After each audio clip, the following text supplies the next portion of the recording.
What is up, guys? Welcome to another video. That Geeky guy here, and today we'll be looking at all the spoilers, and then I'm going to give my thoughts on that. So this is going to cover the day 1 and the day 2 spoilers. So we're going to take a look at what's going on and then what are the new interesting stuff that is coming out in Uprising. So these are some of the spoilers that we have, starting out with the TCG player bundle promo. So this is a card called Breaking Point. So from here right on, we're taking a look at a new keyword called Rupture. So Rupture means if Breaking Point is played as Chainlink 4 or higher, it has, when this hits a hero, destroy all card in their arsenal. So this is basically, at first glance, you're going to notice that the similarity it has with Command and Conquer. So this is basically a budget Command and Conquer. I'm imagining this is going to be maybe a rare, because as you can see, the rarity of the card here is promo, so that doesn't really shows the true rarity of the card. But I believe this might be a rare without any, maybe it's going to have some blue and yellow variant, but I doubt so, because the effect is such it's really powerful. You're basically gonna have to play it to Chainlink 4 higher, so that what basically the keyword of Rupture means, playing it as a Chainlink 4 higher. So you're gonna see this is a recurring theme of all the Draconic attacks. If we move forward to Ash, so the second reveal here is a Draconic Illusionist token, Ash. So this is a material, so material is another keyword. So whenever this is under an object, it's gonna have Phantasm. So by default, I'm guessing most of the Illusionist stuff for Draconic is not gonna have Phantasm. So Ash is the thing that is basically gonna give them the effect. So while it's in it is under an object, it has a Phantasm. It means it can be popped by attack 6 or higher. But as we move along, it might not be worth to actually pop that with 6 or higher. You're gonna see a bunch of stuff starting with Aether Ashwing. So you can see it only deals 1 damage. It's an ally and it has 1 life. So means a tall class is gonna struggle a bit, like usually, like all Illusionists. Tall classes like Guardian is gonna struggle a bit against these allies, especially if you amass a huge quantity on board. You have a strong board presence. So at the Ashwing is basically pointing to that. It's a Draconic Illusionist token, which means Droma is going to be playing with this. And the thing is, you can see right away, based on what we've seen so far, based on either Ashwing, the only card that we've seen so far, you can see Droma is basically aiming for more of the control type class. You want to set up the board and then just defending when necessary, keeping all the Aether Ashwing in play. The difference between her and also Prism would be the fact that the Aether Ashwing is an ally. So next we have Rig the Embers. So you get to create an Ash token, transform up to 3 Ashes into Aether Ashwing. So like we said, this is very similar to the Illusionist card from Prism, which basically creates 3 spectral tokens, but in this case, Rig the Embers basically create 3 allies in form of Aether Ashwing. So next we have Silken Form. So Silken Form is a common equipment. So we're gonna wait for the legendary equipment to understand more for the class. So usually we look at the equipment to understand what the class is geared towards. Now if you look at Silken Form, it says it has an instant effect where you get to destroy Silken Form, and then you can transform the target Ash you control into an Aether Ashwing. So basically a on-demand creation of the 1 attack, 1 health ally. So unfortunately it doesn't block, so as expected. Also it's an instant, so you can basically create this on your opponent's turn if you want. Next we are looking at Billowing Mirage. So when you attack with Billowing Mirage, so once again transform 1 of the ashes you control into an Aether Ashwing and then go again. It deals 3 damage, it costs 1. So this is a Illusionist specific attack action, so Droma is going to use this. And then next we get a hero reveal, Droma. Okay, so from here we get to understand more about the class. So now if we look at the ability here, whenever you pitch a red card, create an Ash token. So from here you can see it's basically super easy to create Ash token, but it is also going to be a super red heavy deck. Now, if you also played a red card this turn, dragon you control have go again while attacking. So this is very similar to Luminaris, but in the form of hero ability. Next, we are looking at Lava Burst. So once again, Rupture is the keyword here. If it's played as a chain link 4 or higher, it has +3. So it is very an efficient attack. I mean, it is a very efficient attack in the sense that it costs 0 to play this out. Also, it blocks for 3, which I really like. You can see some of the Draconic attack action here is basically blocking for 3, which is insane if you think about it. And then we are looking at Skittering Sans. So Skittering Sans reads, it's a 0 cost, it's a buff, so it's a +3 until the end of the turn. So you basically turning one of your ashes, one of your materials, into an Aether Ash Ring and gains +3.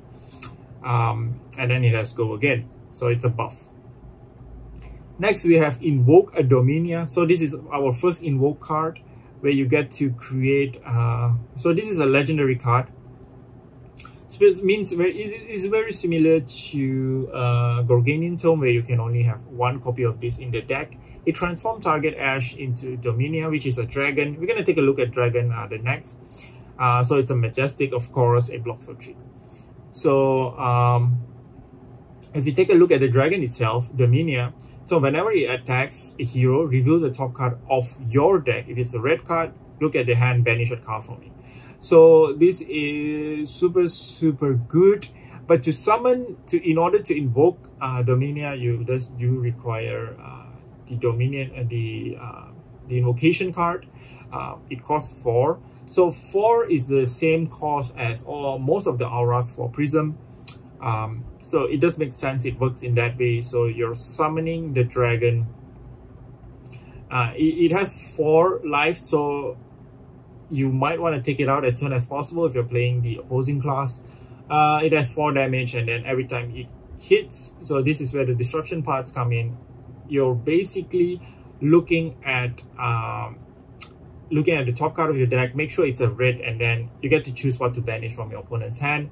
So if you're going against classes that really tight on resources, you can just banish out their blue cards. And then if you're going against classes that really rely on things like attack reaction, you can throw them out. Like pummels and stuff, you can throw them out. If they have a 6 power or more card in their hand, that's another interesting part. You can actually banish them.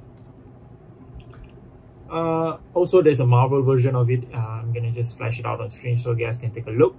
Next, we have a Storm of Sendikai. So Storm of Sendikai reads, it's a weapon, so it's specific to Draconic Illusionist. So means unfortunately Prism doesn't have access to this. It reads, dragon allies you control have once per turn attack, basically a free attack, a costless attack, very similar to Luminaris. It's a common weapon. Next, we are looking at Sand Cover. So this is another new keyword here, Ward 4. So Ward is basically means that you get to convert one of your ashes into a way to block your opponent's damage. So regardless it being arcane or physical, so you can just block that. This is very similar to Steadfast, a Guardian card from Everfest, if you guys are familiar with that. And then we are looking at Red Hot. This is a Dromai of 5 specialization. So interestingly, this is the first time we see a dual specialization card in the deck. So once again, Rupture is the keyword, chain link 4 or higher. So when you basically attack with this, you get to reveal the top X card of your deck. X is the number of Draconic chain link you control. So in this case, it's going to be, you want to play this out at chain link 4. So it's going to be 1, 2, 3, 4. So you're really revealing top 4 cards. It is number of red cards you reveal. So you want to have, if you're playing a super efficient, super consistent, you want to hit this super consistent, you're going to have a bunch of reds in your deck. So you may hit up to 8 damage, which is insane for the cost of 2. But also when running a red deck, it's going to be a bit difficult to pitch enough to pay for the resources. So finding the balance between reds and also blues in the deck might be the challenge for building Dromai. Next, we have Burn Them All.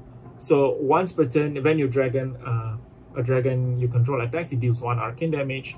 So this is this reminds me of Merciful Retribution. So anytime an aura is destroyed, you basically deal 1 arcane damage. But on the other hand, it also reminds me of Sting of Sorcery. Sting of Sorcery reads, it basically whenever your attack action attacks, it gains +1 the ability to deal 1 arcane damage to opponent.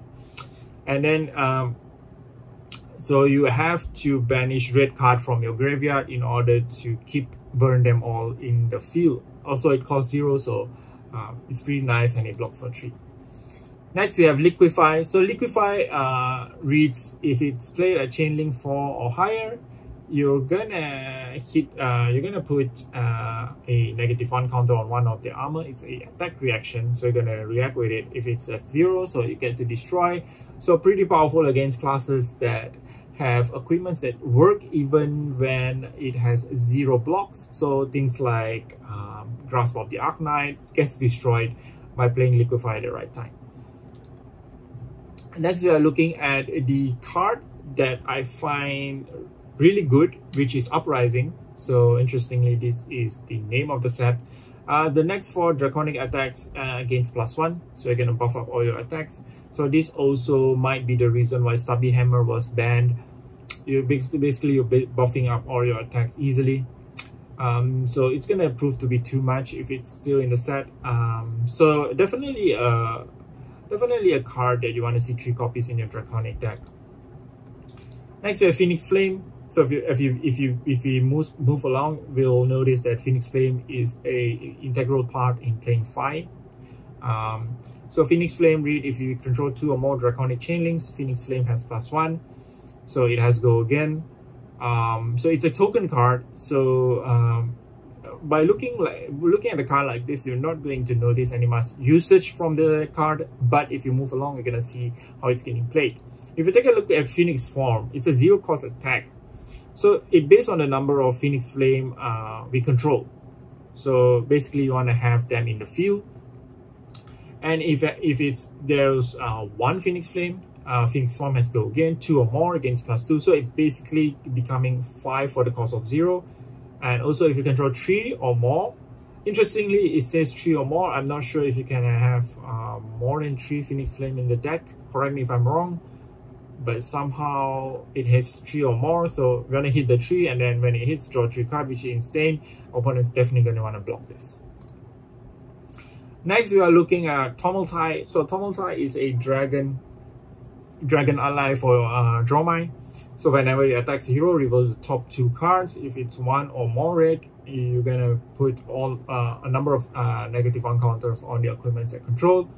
Once again, if it has 0, destroy it. Another Mangle-like effect, very similar to Liquify. So you can see that Draconic classes basically aims the opponent's armor. So it's another feature of the class. Feature of the talent, I would say, not class. Next, we have Inflame, which is a Draconic attack action. Whenever you attack, when you attack with Inflame, you have to play another red card. You may return a Phoenix Flame from the graveyard to your hand. So this is a way to actually recycle all the Phoenix Flame. So as we move along, you're gonna see most likely this Draconic class, especially if you're heading towards playing Phoenixes, which is most likely Fi. So if you're playing Fi, Phoenix is something you want to play with. So it's going to be weak against classes that can banish out cards from the graveyard. So things like Invert Existence, and then cards like Talisman of something, which I can't remember. It's going to banish all these cards. So I'm going to be interested to see how the class plays out actually against those classes that have significant advantage in banishing cards from graveyards. Next, we are looking at another hero reveal, which is Fi, Rising Rebellion. It says you may start the card, you may start the game with a Phoenix Flame in your graveyard. So this is important because remember that Phoenix Flame is another form of resource for Fi. So also you can see it has once per turn instant. You're gonna pitch 3 in order to return a Phoenix Flame from the graveyard. So what you want to do is basically it also discounts for each Draconic Chainlink you control. So if you want to get it back, you might as well play it at a higher, activate this at a higher chain link. So it's a once per turn instant. You can play a very red heavy deck. So the ability helps when it reduces the cost. Next, we are looking at Rise Up. So it's a draw my or 5 specialization. So if Rise Up displays chain link 4 or more, it has Dominate and plus X. So plus X is basically twice the number of Phoenix Flame. So once again, Phoenix Flame plays the part. So this is definitely more of a 5 specialization, even though it says draw my or 5. I feel like it's gonna be more relevant in 5 decks. So we have Phoenix Flame, and then we are looking at Invoke Kyloria. So you transform a target Ash you control into Kyloria. Go again.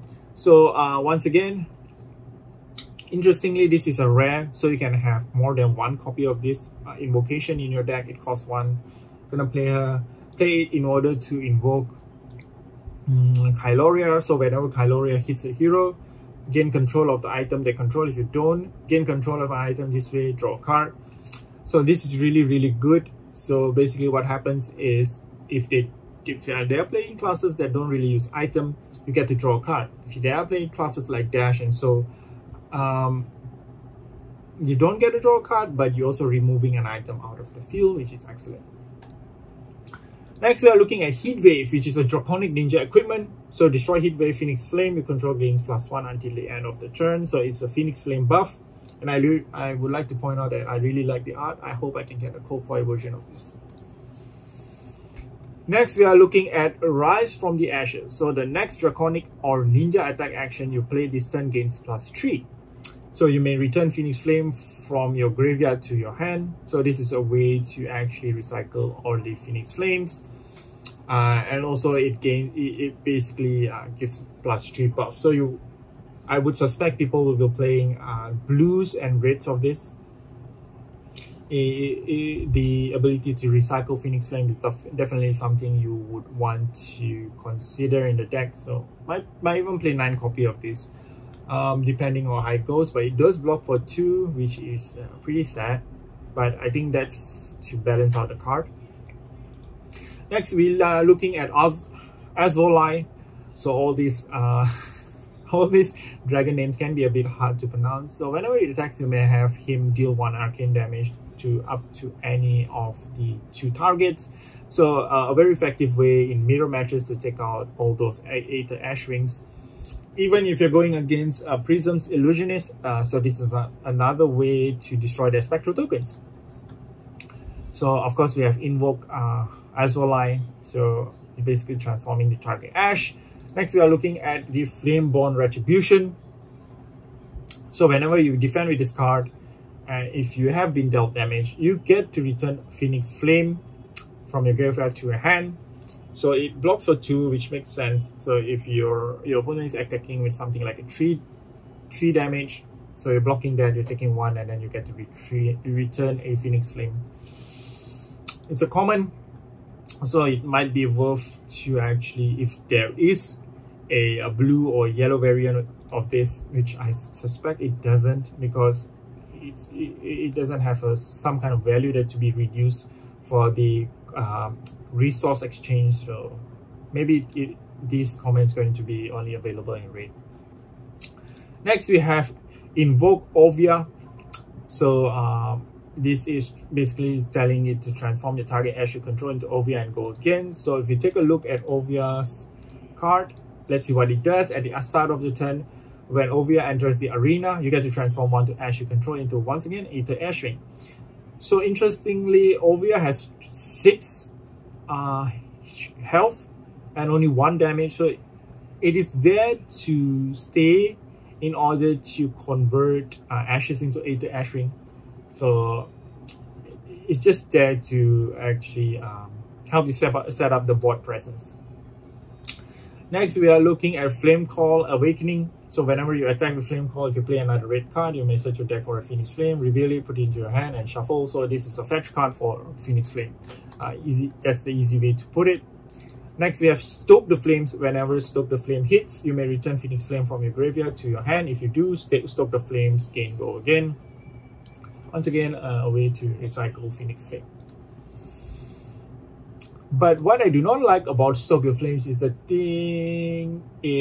conditional go again, where you have to hit. So unfortunately, if it says that you get to return Phoenix Flame and then Stoke the Flames go again, it's going to be better. So instead of that, their condition is to make sure that you do hit.